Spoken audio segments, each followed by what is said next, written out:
Man and his symbols. Dreams are bridges between the conscious and the unconscious.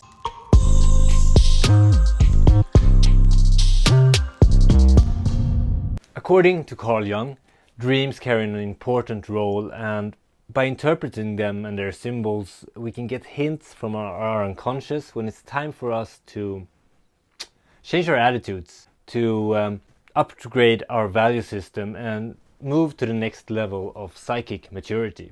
This is my first encounter with Carl Jung's works, but some of the parts of this book were the most intense and most fascinating pages that I've ever read.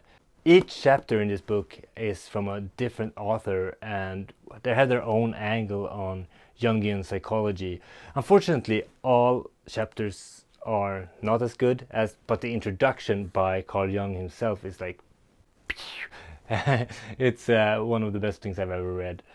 One idea that I find truly fascinating is something that's called archaic remnants. This is Freud's term, and it's mental forms in the brain whose presence can't be explained by anything in the individual's life, but they seem to be like aboriginal, innate, and something that we've inherited from earlier phases of human existence.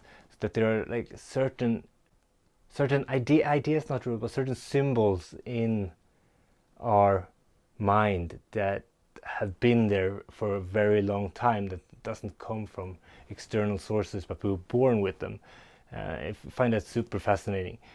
Quote, "A sense of a wider meaning to one's existence is what raises a man beyond mere getting and spending.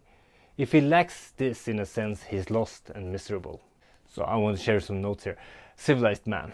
He can do what he sets out to do without chanting and drumming.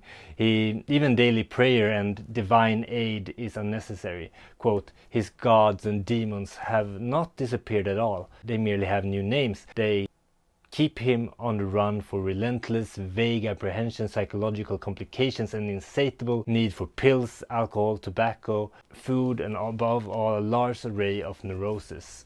My main takeaway from this book was reading about the individuation process, and also reading about the comparisons between civilized man and primitive man and the archaic symbols of the original psyche.